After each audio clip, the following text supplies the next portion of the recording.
Turki Utsmani adalah salah satu kesultanan yang memiliki sejarah paling panjang.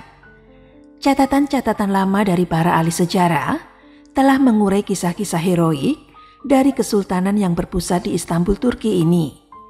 Salah satunya adalah perjuangan Sultan Abdul Hamid II dalam menjaga warisan umat Islam, yaitu tanah Palestina. Selain itu, dia bisa disebut sebagai benteng terakhir Turki Utsmani dalam upaya menjaga persatuan dunia Islam. Bagaimana kisah selengkapnya? Langsung saja yuk ikuti kisahnya sampai selesai.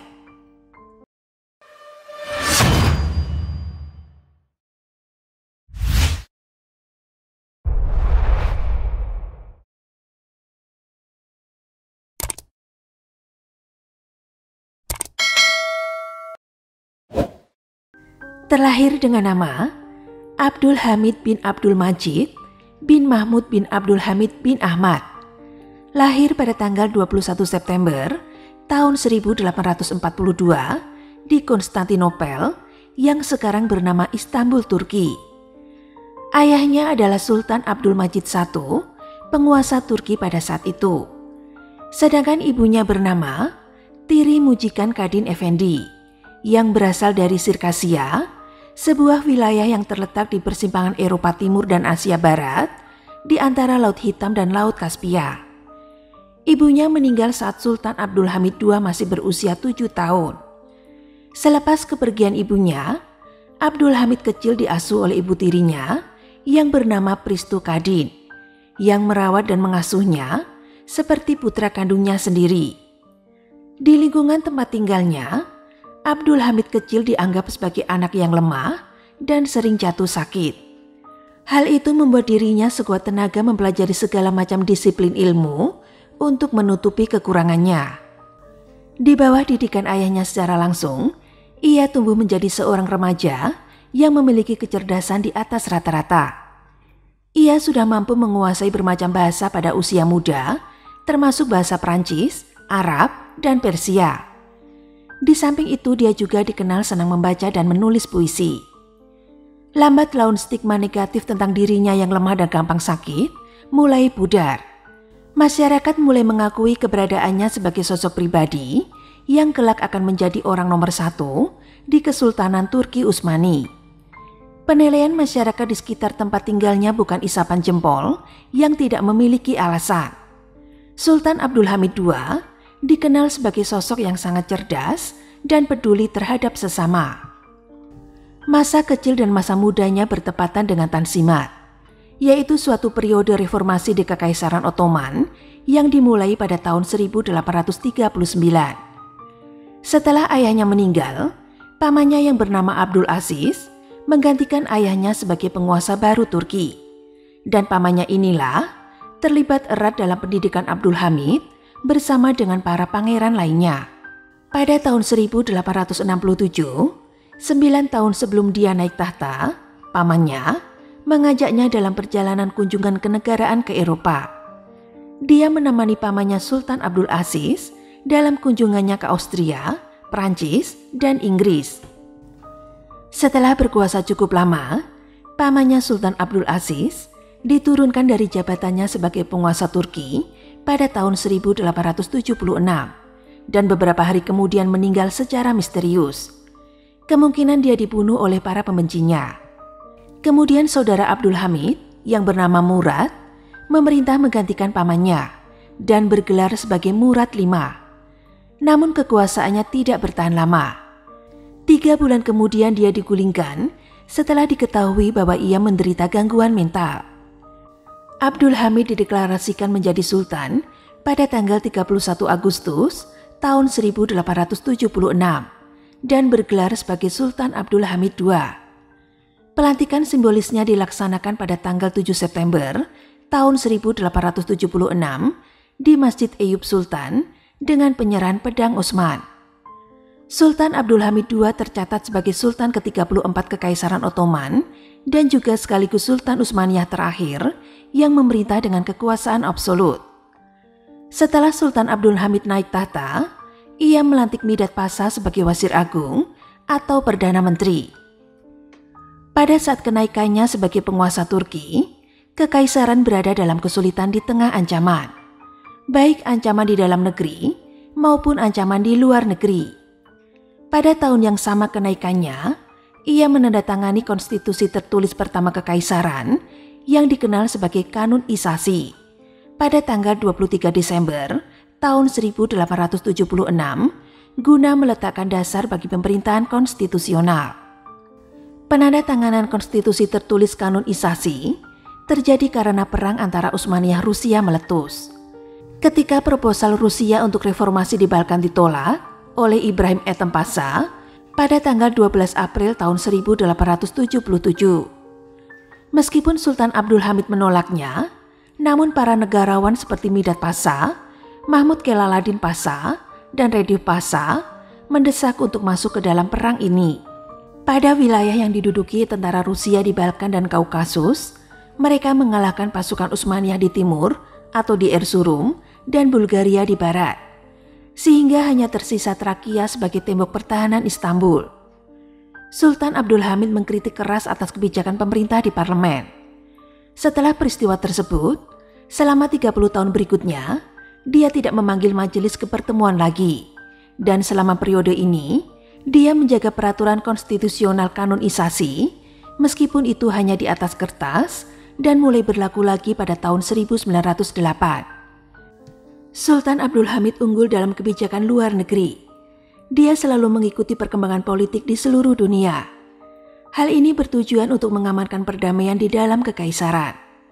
Dia berusaha memperkuat hubungan Ottoman dengan dunia Islam, menjadikan hal itu sebagai kebijakan fundamental. Di antara Sultan Ottoman, Abdul Hamid paling banyak menggunakan gelar khalifah. Sultan mengirim ulama ke negara-negara seperti Indonesia, Afrika Selatan, dan Jepang. Selain itu, dia juga berjuang menyebarkan Islam dan melawan negara-negara kolonial. Kebijakan ekonominya memprioritaskan pembayaran kembali utang luar negeri yang tersisa dari pendahulunya. Dia menandatangani perjanjian dengan kreditor Eropa pada tanggal 20 Desember tahun 1881 untuk melunasi sebagian besar hutang-hutang itu. Selama masa pemerintahannya, sejumlah capaian-capaian mentereng telah direngkuh oleh Sultan Abdul Hamid II. Dalam bidang pendidikan, Sultan Abdul Hamid mendirikan universitas, akademi seni rupa, sekolah keuangan dan pertanian, membuka banyak sekolah dasar, sekolah menengah atas, sekolah untuk kaum difabel, dan perpustakaan umum. Selain itu, Sultan Abdul Hamid juga mendirikan rumah sakit Sisli Eatfal dan panti jompo Darul Lukes dengan uangnya sendiri. Dia juga memperkerasai pembangunan jembatan di dua tepi Selat Bosporus, serta memerintahkan membangun rel kereta api yang menghubungkan Damaskus ke Suriah saat ini ke kota suci Muslim Mekah dan Madinah sepanjang 1.327 km di sepanjang semenanjung Hijaz di pantai timur Laut Merah, sebuah wilayah yang saat ini Arab Saudi. Pembangunan rel kereta api ini konon memakan waktu selama 7 tahun. Sultan Abdul Hamid membangun jalur tram listrik di banyak kota, sementara jalan raya diperpanjang dan jalur telegraf dipasang melalui wilayah Basra yang sekarang terletak di Irak Selatan serta Hijaz. Sultan juga membuat pipa-pipa air untuk kepentingan mengalirkan air bersih, membangun perumahan bagi orang yang tidak mampu, membangun pabrik-pabrik keramik, dan lain sebagainya. Sultan juga memotong biaya istana sebanyak mungkin dan menjalani kehidupan yang sederhana. Selain bidang ekonomi, kesehatan, transportasi, dan pendidikan, Sultan juga peduli akan perkembangan dunia olahraga, terutama sepak bola.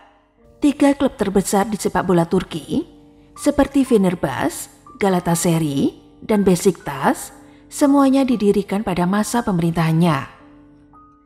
Dalam buku catatan pribadinya, Sultan Abdul Hamid II menjelaskan tentang pentingnya melakukan gerakan menanamkan kembali nilai ukhuwah Islamiyah di antara kaum muslimin dunia, baik itu di negara Cina, India, Arab, Afrika, dan tempat-tempat lainnya. Sultan Abdul Hamid II menegaskan keyakinannya tentang kemungkinan lahirnya kesatuan dunia Islam. Ia mengatakan, umat Islam wajib menguatkan ikatan persaudaraan di belahan bumi lain. Satu dan lainnya wajib saling mendekat dan merapat dalam intensitas yang sangat kuat. Pada tahun 1876, Sultan Abdul Hamid II mendirikan Dewan Majelis Rendah, di mana dewan tersebut terdiri dari 2 dewan yang anggotanya dipilih dan yang anggotanya ditentukan oleh pihak yang berkuasa. Dewan yang anggotanya dipilih diberi nama Dewan Mab'utsat, sedangkan dewan yang anggotanya ditentukan oleh pemerintah kemudian diberi nama Dewan Ayyad. Sultan menganggap semua rakyat sama kedudukannya di hadapan undang-undang serta juga diberikan kebebasan pers. Sultan juga membuat peraturan wajib belajar kepada semua rakyatnya tanpa terkecuali. Selain itu, dia juga menghapuskan peraturan yang memperbolehkan polisi melakukan tindak kekerasan kepada tahanan dalam menginterogasi atau masa investigasi, menghapuskan peraturan pengambilan paksa tanah, serta menolak memecat seorang hakim tanpa ada alasan yang dibenarkan. Sultan Abdul Hamid sangat dekat dengan para ulama dan selalu mentaati nasihat-nasihat mereka. Sultan juga berjuang keras memberantas korupsi dan suap, serta mengajak umat muslim mendirikan Universitas Islam. Sangat dikenal sekali bahwa Sultan Abdul Hamid II ini sangat ketat dan serius dalam menerapkan hukum sesuai dengan syariat Islam. Kisah lain dari buku hariannya adalah ketika ia menolak permintaan tokoh pendiri negara Zionis Israel, yaitu Theodor Herzl, di mana Herzl memintanya agar memberikan sebagian wilayahnya di Palestina untuk bangsa Yahudi. Permintaan itu ditolak mentah-mentah oleh Sultan Abdul Hamid II, sehingga membuat marah bangsa Yahudi. Karena ketegasannya itulah, musuh-musuh Islam tak henti-hentinya merorong kekuasaan Sultan Abdul Hamid II. Pada masa pemerintahannya, ia harus berhadapan dengan manuver orang-orang Yahudi Dunama yang ingin mendongkel kekuasaannya. Menurut sejarawan Muslim, Dr. Muhammad Harb, setidaknya ada beberapa tindakan dan strategi yang dilancarkan oleh kaum Yahudi untuk mendapatkan tanah Palestina. Kaum Yahudi melakukan itu untuk menembus dinding kokoh Kesultanan Turki Utsmani dan target mereka adalah dapat memasuki Palestina. Dari sini saya akan sedikit membahas tentang sejarah Palestina yang wilayahnya masuk dalam wilayah kekuasaan Kekaisaran Ottoman. Palestina termasuk wilayah yang berada di bawah kekuasaan dinasti Ottoman pada abad ke-16. Saat Sultan Selim I yang mendapat julukan Yavuz Sultan Selim mengalahkan penguasa Mamluk Kansu Gafri dalam pertempuran Marj Dabi.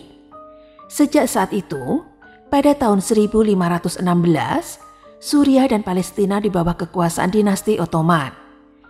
Yavuz Sultan Selim sendiri memasuki Yerusalem pada 29 Desember tahun 1516. Di bawah pemerintahan Ottoman, wilayah Palestina diorganisasi menjadi 3 bagian, yaitu Yerusalem, Gaza, dan Nablus. Dan selama 401 tahun, Ottoman telah menguasai Palestina. Dulunya Palestina merupakan wilayah yang sangat penting bagi penganut 3 agama samawi, yaitu umat Islam, Kristen, dan Yahudi. Ketika pasukan Barat menginvasi pada abad ke-19, sejak saat itu, kekacauan seakan tidak pernah berakhir di Palestina dan di wilayah lain di Timur Tengah. Orang-orang Yahudi menyebar ke seluruh dunia setelah Romawi membakar Yerusalem pada tahun 70 Masehi. Mereka tidak memiliki tanah merdeka untuk ditinggali, dan tentunya harus menanggung siksaan kemanapun mereka pergi. Sejak saat itu, mereka telah menunggu seseorang yang bisa menyelamatkan dan mengumpulkan mereka dalam satu negara. Beberapa idealis Yahudi muncul untuk mendirikan sebuah negara Israel, termasuk Theodor Herzl. Dan karena hal inilah, mereka mencoba mencari bantuan ke negara-negara lain untuk memberikan tanah Palestina sebagai tanah merdeka wujud impian mereka yang ingin memiliki negara sendiri. Itu tadi sekilas tentang gambaran mengapa Palestina merupakan wilayah kekuasaan dinasti Ottoman Turki. Sekarang saya akan berlanjut ke cerita utamanya lagi. Pada tahun 1892, Theodor Herzl menyuruh seorang pendeta Yahudi Rusia yang bernama Moshe Levi mengajukan permohonan kepada Sultan Abdul Hamid II untuk mendapatkan izin tinggal di Palestina. Permohonan itu dijawab bahwa pemerintah memberitahukan kepada segenap kaum Yahudi yang ingin hijrah ke Turki, mereka tidak akan diizinkan menetap di Palestina. Mendengar jawaban seperti itu, kaum Yahudi terpukul berat, sehingga Duta Besar Amerika pun ikut turut campur tangan. Pada tahun 1896, Theodor Herzl memberanikan diri untuk kembali menemui Sultan Abdul Hamid II sambil meminta izin mendirikan gedung di Al-Quds. Permohonan itu kembali dijawab Sultan dengan penolakan tegas. Sesungguhnya Daulah Utsmani ini adalah milik rakyatnya. Mereka tidak akan menyetujui permintaan tersebut. Oleh sebab itu, simpanlah kekayaan kalian dalam kantong kalian sendiri, tegas Sultan. Meski sudah ditolak hingga 2 kali, kaum Yahudi tidak patah arang. Mereka kemudian melakukan usaha selanjutnya, yaitu dengan menggelar konferensi Basel di Swiss pada tanggal 29 hingga tanggal 31 Agustus tahun 1897 dalam rangka merumuskan strategi baru menghancurkan Kesultanan Turki Utsmani. Kaum Zionis Israel atau kaum Yahudi kemudian meminta bantuan Inggris untuk mewujudkan impiannya. Akan tetapi, tuntutan mereka tidak ditanggapi dengan serius. Kaum Yahudi kemudian mendapat penawaran wilayah Uganda, Siberia, dan Siprus. Tetapi mereka tidak setuju. Mereka hanya menginginkan Palestina, rumah bagi ratusan ribu orang Arab yang disebut Tanah Perjanjian dalam Kitab Taurat. Menanggapi hal ini, Ottoman segera mengambil tindakan pencegahan. Jauh sebelum Zionis bertindak pada tahun 1871, Ottoman mendeklarasikan 80% Palestina sebagai milik negara. Sultan Abdul Hamid II yang ketika itu memimpin meningkatkan tindakan pencegahan terhadap pemukiman Yahudi di Palestina. Pada tahun 1883, Sultan Abdul Hamid II membatasi akuisisi tanah Palestina dan memutuskan untuk mengambil wilayah strategis tersebut. Karena gencarnya aktivitas Zionis Yahudi, maka akhirnya pada tahun 1900, Sultan Abdul Hamid II mengeluarkan keputusan pelarangan atas rombongan peziarah Yahudi di Palestina untuk tinggal di sana lebih dari 3 bulan. Dia menyatakan, Kesultanan Utsmaniyah bukanlah daerah pemukiman bagi orang-orang yang diasingkan dari Eropa. Paspor Yahudi harus diserahkan kepada petugas khilafah terkait, dan pada tahun 1901, Sultan mengeluarkan keputusan mengharamkan penjualan tanah kepada orang Yahudi di Palestina. Pada tahun 1902, tanpa rasa malu, Herzl untuk sekian kalinya menghadap Sultan Abdul Hamid II. Kedatangan Herzl kali ini untuk menyogok orang nomor 1 kekhalifahan Islam tersebut dengan imbalan membukakan tanah Palestina menjadi pemukiman Yahudi dan mengalihkan pemerintahan kepada orang-orang Yahudi. Di antara sogokan yang disodorkan Herzl adalah uang sebesar 150 juta pound sterling khusus untuk Sultan guna membayar semua hutang pemerintah Utsmaniyah yang mencapai 33 juta pound sterling, membangun kapal induk untuk pemerintah dengan biaya 120 juta franc, memberi pinjaman 5 juta pound sterling tanpa bunga, dan membangun Universitas Utsmaniyah di Palestina. Namun kesemuanya ditolak Sultan. Bahkan Sultan tidak mau menemui Herzl. Kehadirannya diwakilkan kepada Tahsin Basya, Perdana Menterinya, sambil mengirim pesan, "Nasihati Herzl agar jangan meneruskan rencananya. Aku tidak akan melepaskan walaupun sejengkal tanah ini, yang dimaksud adalah Palestina, karena itu bukan milikku. Tanah itu adalah hak umat Islam." Sultan mengatakan, umat Islam telah berjihad demi kepentingan Palestina. Mereka telah menyiraminya dengan tanah mereka. Yahudi dipersilahkan menyimpan harta mereka. Jika suatu saat kekhilafahan Turki Utsmani runtuh, kemungkinan besar mereka akan bisa mengambil Palestina tanpa membayar harganya. Akan tetapi, kata Abdul Hamid II, selama dia masih hidup, dia lebih rela menusukkan pedang ke tubuhnya sendiri daripada melihat tanah Palestina dikhianati dan dipisahkan dari khilafah Islamiyah. Herzl tidak pantang menyerah. Dia mengulangi tawarannya sekali lagi pada tahun berikutnya. Tapi jawaban Sultan Abdul Hamid tetap sama. Sultan bukan seorang antisemit. Istilah itu tidak memiliki tempat dalam budaya Muslim Turki. Dia hanya dikenal sebagai pemimpin yang pendekatannya realistis daripada emosional dalam mengatasi masalah. Saat itu, Utsmaniyah adalah rumah bagi populasi Yahudi terbesar di dunia yang hidup bebas. Thessaloniki, yang kemudian menjadi bagian dari Kekaisaran Ottoman, kemudian menjadi kota Yahudi terbesar di dunia. Sejak penolakan tersebut, kaum Yahudi dengan gerakan Zionismenya melancarkan gerakan untuk menumbangkan Sultan dengan menggunakan jargon-jargon kemerdekaan, kebebasan, dan sebagainya. Mereka menyebut pemerintahan Abdul Hamid II sebagai Hamidian Absolutism. Sultan Abdul Hamid menyadari nasibnya semakin terancam. Dia bisa saja hijrah ke Eropa untuk menyelamatkan diri. Tetapi untuk apa? Dia mengaku sebagai khalifah yang bertanggung jawab atas umat. Untuk itu, tempatnya tetap di Istanbul. Selain persoalan eksternal, Sultan Abdul Hamid II juga menghadapi persoalan internal pemerintahannya. Ia terus digoyang oleh para aktivis organisasi rahasia Freemansori yang menyusup dalam barisan pemuda revolusioner liberal. Mereka menamakan dirinya sebagai Gerakan Turki Muda. Kelompok Freemansori yang terus berusaha menjegal kepemimpinan Sultan Abdul Hamid II juga tergabung dalam organisasi Al-Ittihad wa At-Taraqi atau Ittihad fi Taraqi atau Organisasi Persatuan dan Kemajuan. Sultan Abdul Hamid II memerintah di tengah kepungan kelompok Yahudi, anggota-anggota Freemansori, dan aktivis liberal sekuler.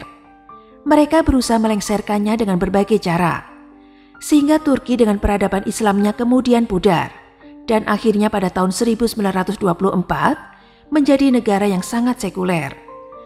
Negara sekuler adalah negara yang tidak mendukung orang beragama maupun orang yang tidak beragama. Dapat dikatakan, negara tidak dapat masuk ke dalam kehidupan pribadi agama setiap warganya, di mana negara menjadi netral jika menyangkut soal agama. Pada tanggal 13 April tahun 1909, sekelompok pemberontak yang tidak suka dengan kepemimpinan Sultan Abdul Hamid dan berusaha untuk menggantikan monarki dengan pemerintahan konstitusional melancarkan pemberontakan di Istanbul.